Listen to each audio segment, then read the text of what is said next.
Marami akong nababasa sa comment section na kung ang pangunahing kalaban daw ng Iran ay ang US at Israel, bakit tila dinamay ng Iran ang ibang bansa sa Gulf tulad ng Saudi Arabia, Qatar, Bahrain at United Arab Emirates? Yan ang dapat tutukan natin ngayon. Dahil kung sa mababaw lang tayo titingin, parang dinamay nga naman ang bansang nananahimik, di ba? Pero mga kaibigan, hindi ito ginawa ng Iran na walang plano, na basta-basta na lang nagpapalipad ng sandata. Sa mundo ng geopolitics, may mga pagkakataon na ang isang hakbang na mukhang delikado ay bahagi pala ng isang mas malalim na strategy. Wow! Kaya ginawa ko ang videong ito dahil susuriin natin kung ano ang posibleng kalkulasyon ng Iran, kung bakit tila sinadya nitong palawakin ang tensyon sa buong Gulf region. Oh no! Pero bago natin pag-usapan yan, lilinawin ko lang na ang video na ito ay isang analysis lamang batay sa mga ulat at geopolitical perspectives. Noong nakaraan, hinimay natin ang galaw ng US at Israel. Ngayon naman, hihimayin din natin ang strategy ng Iran para maging patas tayo sa mga manonood. Layunin ko na ipaliwanag at suriin ang mga posibleng strategy at motibo sa likod ng mga nangyayari. Kapag susuriin natin ang galaw ng Iran sa digmaan laban sa US at Israel, makikita natin na hindi lang simpleng paghihigante ang kanilang ginagawa. Isa sa pinakamahalagang kalkulasyon ng Iran ay ang palawakin ang digmaan upang maging regional conflict. Hindi lang direktang labanan ng dalawang panig. Oh no! Sa simula ng digmaan, ang pangunahing target ng operasyon ng US at Israel ay Iran lamang. Ngunit nang magsimulang gumanti ang Iran na maglunsad ng mga missiles at drone strikes sa mga bansa sa Persian Gulf tulad ng Saudi Arabia, Qatar, Bahrain at Oman, biglang lumawak ang saklaw ng krisis. Ang mga bansang ito ay dati sanang gustong manatiling neutral. Ngunit dahil sa mga pag-atake at banta, napilitan silang pumasok sa gitna ng tensyon. Oh no! Hindi ito basta-bastang tira. Bahagi ito ng mas malawak na strategy ng Iran. Anong klaseng strategy? Ang maghasik ng regional instability upang iparamdam sa buong mundo ang panganib ng isang mas malaking digmaan sa Middle East. Kapag ang mga lungsod, mga port at oil facilities ng Gulf states ay nasa panganib, hindi lang Iran ang maapektuhan, kundi pati ang ekonomiya ng buong rehiyon. Oh no! Sa ganitong sitwasyon, ang pressure ay hindi na lang galing sa Iran. Ang mismong mga kaalyado ng US sa Gulf states ang maaaring magsimulang magtanong kung hanggang kailan patatagal ang digmaang ito. Kapag maramdaman nilang nasa panganib ang kanilang ekonomiya, seguridad at energy exports, sila mismo maaaring mag-pressure sa US upang pigilan ang eskalasyon. Sa madaling salita, ang kalkulasyon ng Iran ay gawing masyadong malaki at masyadong magastos ang digmaan para sa lahat ng sangkot. Kapag ang isang conflict ay lumawak sa buong rehiyon, mas maraming bansa ang may interes na pigilan ito. Wow! At dito na papasok ang susunod na mahalagang bahagi ng strategy ng Iran, ang direktang pagtama sa mga lugar kung saan nakapwesto ang mga pwersa ng US sa Gulf. Isa pang mahalagang kalkulasyon ng Iran ay ang pag-target sa mga US military bases na nasa mga Gulf states. Mahalaga ito dahil karamihan sa mga operasyong militar ng US sa Middle East ay hindi nanggagaling mismo sa mainland ng US, kundi sa mga base na matatagpuan sa mga bansang malapit sa Iran. Halimbawa, ang Al Udeid Air Base sa Qatar ay isa sa pinakamalaking base ng Amerika sa rehiyon. Sa Bahrain naman, matatagpuan ang headquarters ng US Fifth Fleet na responsable sa naval operations sa Persian Gulf. Samantala, may mga military facility din ng US sa Saudi Arabia at United Arab Emirates na ginagamit para sa air operations at logistics. Sa pananaw ng Iran, kung ang mga base na ito ang ginagamit upang magsagawa ng airstrikes o military pressure laban sa kanila, itinuturing nila ang mga ito bilang lehitimong military targets. Kaya ang mensahe ng Iran ay malinaw. Kung gagamitin ng US ang teritoryo ng ibang bansa bilang launch point ng operasyon laban sa Iran, hindi lamang ang US ang maaaring sumalo ng lahat. Pati ang bansang nag-host ng base ay maaaring madamay sa ganti ng Iran. Oh no! Ito ay isang uri ng deterrent strategy. Layunin nitong iparamdam sa mga Gulf governments na may malaking panganib sa pagpayag na gamitin ang kanilang lupa bilang forward base ng US. Kapag naramdaman ng mga bansang ito na maaaring maging target ang kanilang mga lungsod, oil facilities o critical infrastructure, may posibilidad na sila mismo ang maglagay ng limitasyon sa kung gaano kalawak ang maaaring gawin ng US military mula sa kanilang teritoryo.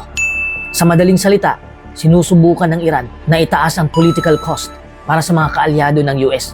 upang pilitin silang maging mas maingat o mas neutral sa digmaan. Wow! Kapag nagsimulang mag-alala ang mga Gulf states tungkol sa sariling seguridad at katatagan ng kanilang ekonomiya, natural na lilitaw ang mas malaking usapin. Hindi na lamang ito tungkol sa military bases, kundi tungkol sa epekto ng digmaan sa buong rehiyon.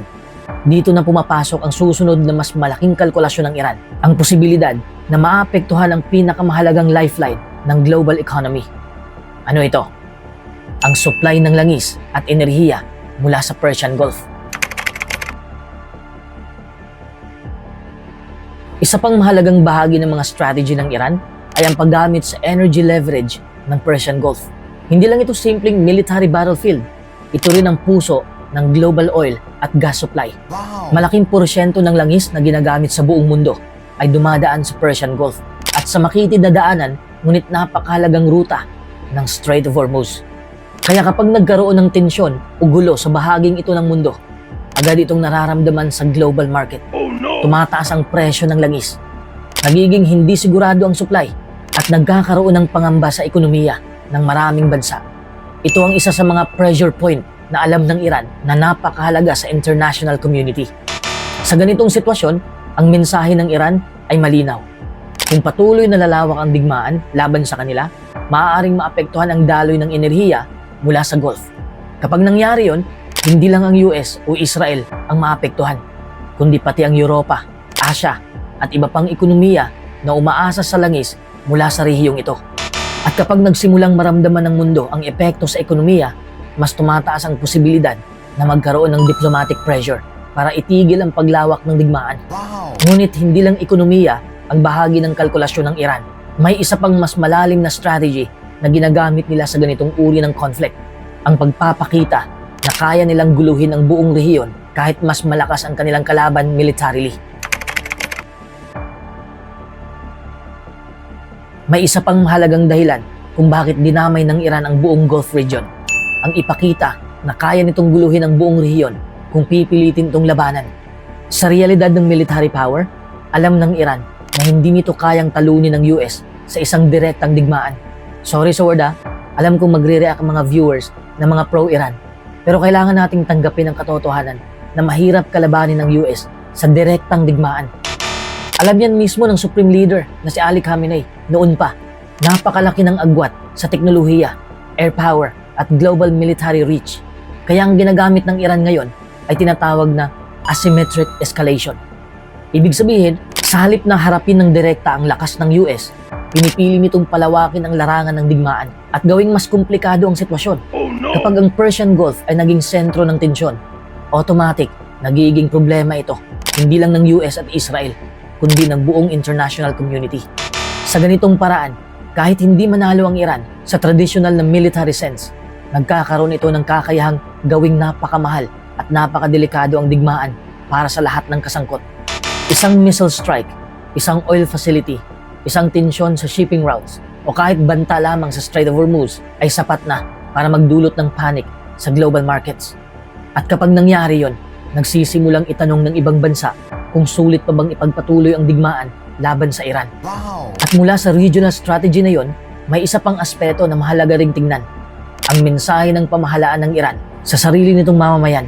Kapag ipinakita ng kanilang liderato na ang laban ay hindi lamang Iran laban sa isang bansa, kundi bahagi ng mas malaking geopolitical struggle laban sa mga kapangyarihan sa labas ng rehiyon, mas nagiging madali para sa kanila na mapanatili ang pagkakaisa at suporta ng kanilang populasyon sa gitna ng krisis. Wow! Sa ganitong narrative, ang digmaan ay hindi na lamang tungkol sa geopolitics, kundi tungkol din sa pambansang dignidad at paglaban sa pressure ng mga dayuhang kapangyarihan.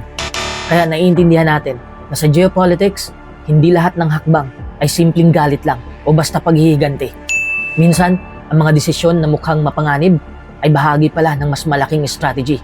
Isa itong laro ng pressure, deterrence at survival sa gitna ng napakalaking kapangyarihan. At bago ko tapusin ang video na ito, may tanong ako sa inyo para malaman ko rin ang inyong pananaw. Talaga bang kayang kontrolin ng mga bansang ito ang escalation? O ito na ba ang simula ng mas malaking kaguluhan sa Middle East? Ilagay ninyo ang inyong opinion sa comment section dahil gusto kong malaman kung paano ninyo inaanalisa ang sitwasyon na ito. Kung gusto pa ninyo ng mga ganitong klaseng analysis tungkol sa mga nangyayari sa mundo, Huwag kalimutang mag-subscribe sa channel natin at i-follow mo na rin ang Facebook page natin. Maraming salamat.